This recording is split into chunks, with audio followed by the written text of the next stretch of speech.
Bueno, pues para hablar de estos datos de la pobreza que hemos conocido hoy, estamos en la entrevista con Juan Luis del Can, que es el presidente de la Red de Lucha contra la Pobreza aquí en Andalucía.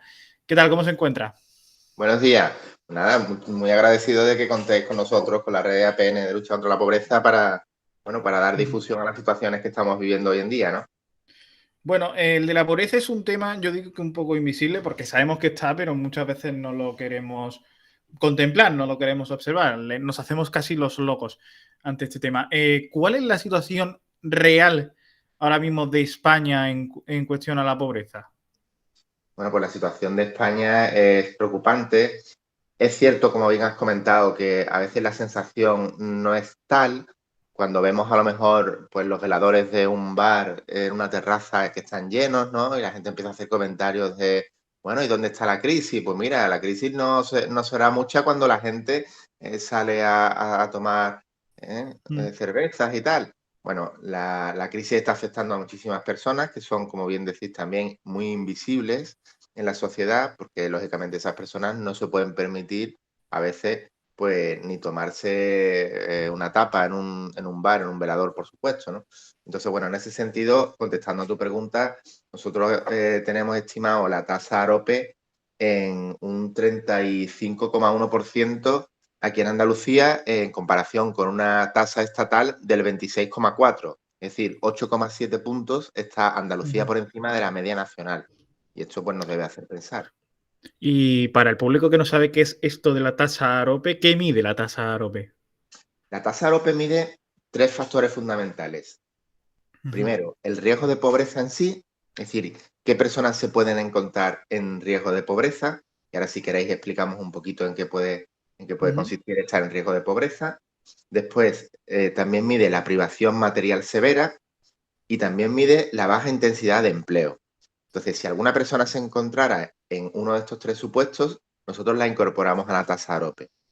Es decir, que de ese 35,1 que se refiere a 3 millones de andaluces y de Ujú. andaluzas, hay que recordar también que en Andalucía viven 8 millones y medio de personas, pues de esos 8 millones y medio, el 35,1, es decir, 3 millones de personas se encontrarían en riesgo de pobreza.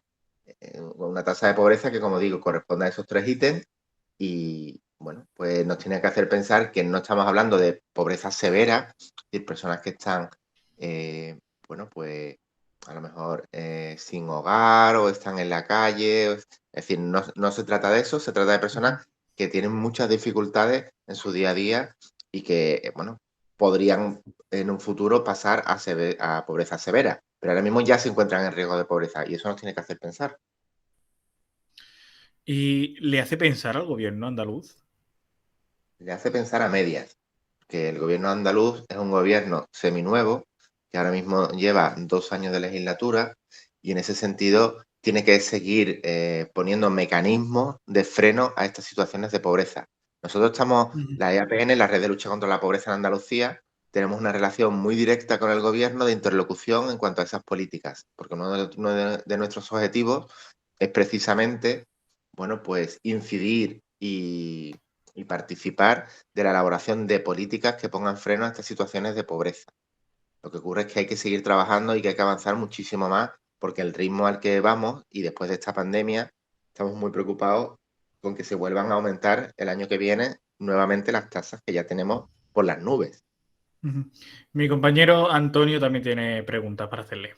Muy bien. Antonio. Precisamente, comentaba ahora el tema de la pandemia, después de la crisis de 2008, que fue tan destructiva, es cierto que veníamos de unos años de bonanza en el que había, digamos, un cierto colchón. ¿Cómo puede afectar ahora esta crisis ya a un sistema que estaba debilitado del anterior?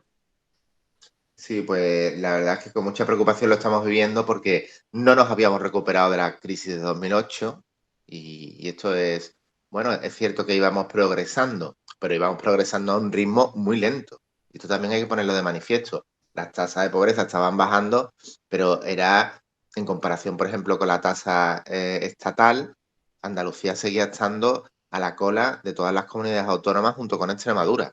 Y este año con el informe se vuelve a poner en manifiesto que seguimos siendo de los últimos las últimas comunidades autónomas en Ujú. cuanto a tasa de pobreza. Esto no nos tiene que hacer preocupar, con lo cual, en la pregunta que nos hacíais antes, con mayor incidencia tenemos que activar políticas que pongan freno a esto, pero políticas de verdad, políticas estables y políticas efectivas. ¿Y estamos haciendo las cosas diferentes o seguimos un poco inmersos en la misma dinámica? En la última crisis de 2008, las políticas que se pusieron de manifiesto, no sé si os acordáis, eran políticas de ajustarse el cinturón, que decíamos en la Ujú. expresión, ¿no? Eran políticas basadas en los recortes y esas políticas basadas en los recortes no han dado los resultados que esperábamos. Por lo tanto, ahora se plantea un nuevo modelo donde en lugar de hacer recortes, lo que hay que hacer es invertir en servicios para las personas que necesitan un acompañamiento en cuanto a la situación de salida y de abandono de esa situación de pobreza. Por ejemplo, políticas basadas en el refuerzo del empleo. Se va a perder mucho empleo con esta crisis de la COVID. Entonces, tendremos que hacer muchos esfuerzos porque no se trata solo de acompañar a las personas, que también es necesario, ¿eh? No lo discutimos nunca. Pues, con los asuntos de proporcionar ayudas económicas o prestaciones que vayan a ir paliando esas situaciones de pobreza, pero no son la solución en sí misma. Si una familia no necesita una ayuda o una prestación económica, lo que necesita es que se suba la intensidad de empleo en los hogares, es decir, que haya posibilidad de ganarse el pan todos los días. Sin duda. Y claro, hablamos mucho de los datos económicos, pero yo creo que desde la red de lucha contra la pobreza también veis otro, que es qué provoca la pobreza en las personas, más allá de, evidentemente, no tener ni siquiera a veces, pues para comer algo que no sea carne o que comer o darte grandes lujos. Provoca también problemas en su estado de ánimo, bueno, en muchos casos ansiedad, estrés, incluso depresión. ¿Cómo vivís estos efectos de la pobreza en la salud mental de las personas que lo sufren? Pues lo vivimos con mucha preocupación y es cierto que las entidades que conforman la red, que somos cerca de 60 entidades de primer nivel en Andalucía, pues somos entidades que trabajamos día a día con las personas en situación de exclusión social. Esto supone que, por ejemplo, durante la pandemia, teniendo a los servicios sociales públicos cerrados a cal y canto porque estaban teletrabajando, las entidades sociales estábamos abiertas, teníamos las puertas abiertas. Ujú. Con lo cual, pues hemos vivido como habitualmente lo hacemos, pero ahora con más intensidad durante el confinamiento a muchas personas y a muchas familias que acudían desesperadas a nuestra puerta, pues pidiendo a veces lo más básico que eran alimentos. Y bueno, haciendo referencia a tu pregunta, aparte de pedir alimentos o pedir productos de farmacia o pedir productos de limpieza, pues también se notaba y se percibía una preocupación y un estado anímico y psicológico pues bastante alterado, ¿no? A peor. Y en ese sentido hemos tenido que acompañar también procesos de psicología, procesos de calmar los ánimos, bueno, de escuchar a veces también a las personas, hay que escucharlas en esas situaciones de vulnerabilidad, esas situaciones de estar perdiendo el norte cuando vives al día en relación a los ingresos y ves que no puedes salir bueno, pues a buscarte la vida, ¿no? No puedes salir a vender fruta, no puedes salir a traer dinero a casa para que tus hijos coman y eso es muy duro, ¿no? Entonces, bueno, pues las entidades estamos ahí, nunca hemos dejado de estar Ujú. y vamos a seguir estando, somos las entidades sociales. Y bueno, el otro día estaba yo viendo el informe de AOPE y claro, y las reacciones de la gente. Pocas reacciones hubo, pero porque muchas veces esto no abre informativo y debería. Pero Ujú. vi una reacción que, claro, es verdad que te da por pensar que es durante tantos y tantos años, básicamente se ha dicho engañosamente que el pobre lo es porque quiere serlo, o el pobre lo es porque no tiene trabajo.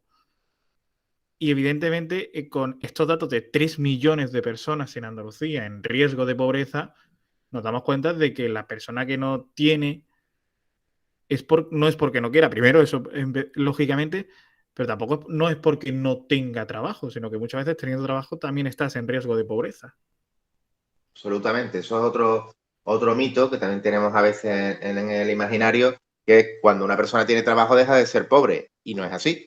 No es así porque precisamente eh, tienes que comparar un poco los ingresos que obtienes con ese empleo con los gastos que tienes supeditados, pero no gastos referidos a gastos de lujo ni a gastos de malgastar el ingreso, a gastos de necesidad estamos hablando. Entonces, si tienes unos ingresos porque tengas un empleo, fantástico, pero si esos ingresos no van acordes con los gastos que se necesitan en la unidad familiar, pues lógicamente no salen las cuentas. No puedes hacer frente a pagos de suministros, de alquileres, de alimentación, etcétera.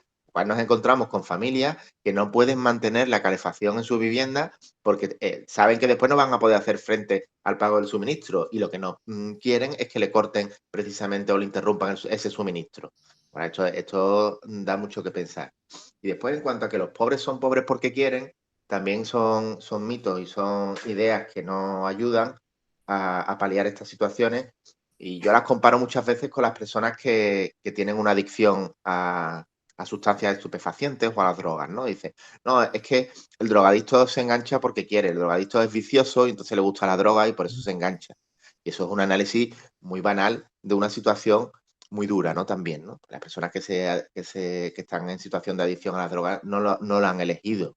Nadie se levanta por la mañana y dice, me voy a ser adicto a la heroína. Esto no ocurre así. Esto es un análisis demasiado simple para lo que supone un proceso de salud bastante complejo y un abordaje muy complicado que no es fácil cuando uno está en estas situaciones salir. Y con la pobreza ocurre, no es lo mismo lógicamente, pero puede ocurrir lo mismo.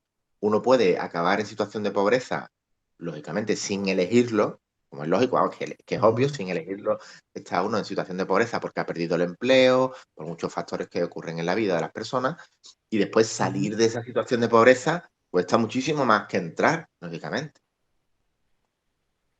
Y ahora con este encarecimiento de los precios que estamos viviendo, todo es más caro, culpa del gas y del precio de la electricidad. Con este encarecimiento de precios, ¿cuál es la situación que prevéis en cuestión a la pobreza? La situación que se va a generar, porque lógicamente los datos que nosotros hemos arrojado en el último informe, en el 11º informe que ya llevamos, no son datos referidos a los últimos, al último año, sino al anterior. Por tanto, estas situaciones de aumento del suministro eléctrico, por poner un ejemplo, no están reflejados en nuestro informe. ¿Qué significa esto? Que el año que viene, cuando volvamos a medir y volvamos a obtener los datos de pobreza, pues esto va a repercutir negativamente, porque estamos todos, bueno, pues poniéndonos las manos en la cabeza de cómo se está produciendo ese incremento en el suministro eléctrico, que en muchas familias, como decía antes, que no pueden hacer frente a pagar la luz y por lo tanto, bueno, pues están en situaciones de que se les vaya a interrumpir ese suministro por la falta del abono de las facturas, pero que además nosotros los venimos ya denunciando desde hace muchísimos meses, no es solamente el suministro eléctrico que ya está desorbitado, está por las nubes. Es que muchas veces cuando vamos a un supermercado, a una tienda de alimentación, vemos el precio de la fruta y el precio de la fruta también está muy desorbitado y esto tampoco se dice, ¿no? Es decir, un kilo de manzana está en cerca de 3 euros o en 3 euros aproximadamente. Y esto es algo que nos tiene que hacer pensar, porque no todas las familias se pueden permitir comprar fruta a esos precios. Entonces, bueno, como bien decís, todo sube, pero después los ingresos y los sueldos no están acordes a esas subidas, no están equiparadas. El IPC no se va acorde en concreto a esas subidas de precios de alimentación, suministros, etcétera. Con lo cual, aquí cada vez vamos a entrar en situación de mayor riesgo de pobreza, porque es matemático. Antonio. Perdón, Antonio. Sí, precisamente otro estereotipo, ya que hablábamos antes, que se suele tener en esta situación, es que los problemas como la pobreza, la drogodependencia que hablaba antes, o personas sin hogar, muchas veces se viene poco menos a decir que aunque haya que luchar con ello y es un problema que hay que intentar evitarlo, hasta cierto punto es inevitable. ¿Realmente es inevitable que haya personas pobres, que haya personas que no tengan una casa en la que dormir, que no tengan, digamos, que vivan fuera de la sociedad? No, esto no es cierto.